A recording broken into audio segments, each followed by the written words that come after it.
Hi everybody, this is Dr. Lewis at Coastal Wellness in Lisbon, and we're going to talk briefly today about what happens during an actual chiropractic adjustment. Okay, so I think there's a lot of fear around this, and some of that is just from misunderstanding what we're doing. And obviously before we actually do an adjustment or before we put our hands on anybody, we're going to do an evaluation, find that this person's in the right place, there's no risk of injury in their case.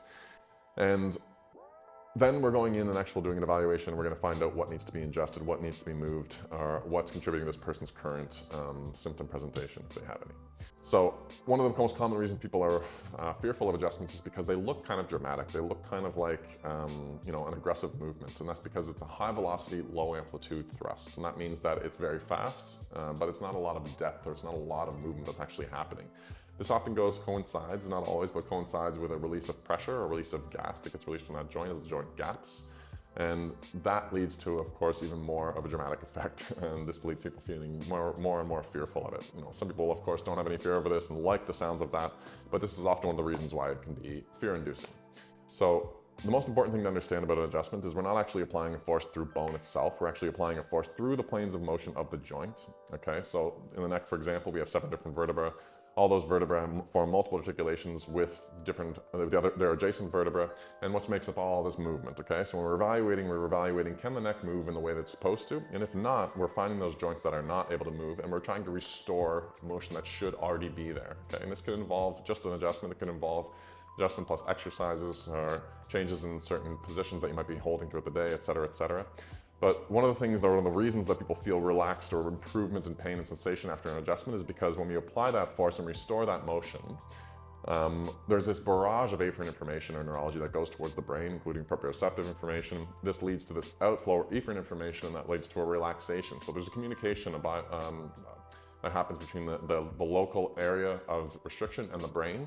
And that happens really fast. So what happens after an adjustment occurs, after restriction is taken away, we'll have a relaxation of any tissue or muscle that's kind of traveling over that and was contracting. Oftentimes muscles are reacting to restrictions in joints, leading to them to feel tense. People will come to the office being diagnosed with tendonitis or something like this, and a simple adjustment helps them feel a lot better because it wasn't really a true tendonitis. It was an issue that was reacting to a joint movement or a deeper tissue not moving the way it's supposed to. So anyway, this interesting thing that happens, this kind of barrage of afferent information, is what leads to this relaxation effect in the tissues around that, leads to this desensitization or anti-inflammatory effect that happens locally in the tissue, and why people sometimes feel less pain or often feel less pain after they get adjusted.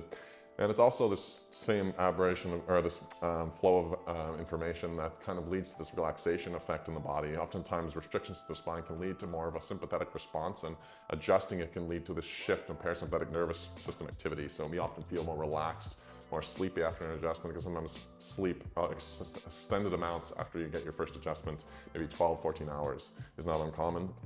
So those are just some of the effects and why that happens. Anyway, hopefully this clears up some of the things that might be confusing about the adjustment. Again, we're evaluating everything before we're actually doing the adjustment. We're making sure this person's in the right place. And the adjustment itself is a very small movement that's happening that gaps a joint to restore proper range of motion in an area that's been restricted and contributing to maybe symptoms to this person. And the most important thing is that that force or that movement is happening through the plane of motion of a joint, kind of just breaking through the actual capsule as opposed to going through bony parts themselves. So hopefully that clears some things up, and let us know if you have any questions, and let us know if you have any names for our spine model here. We're gonna try and name it this year. All right, all the best, everybody.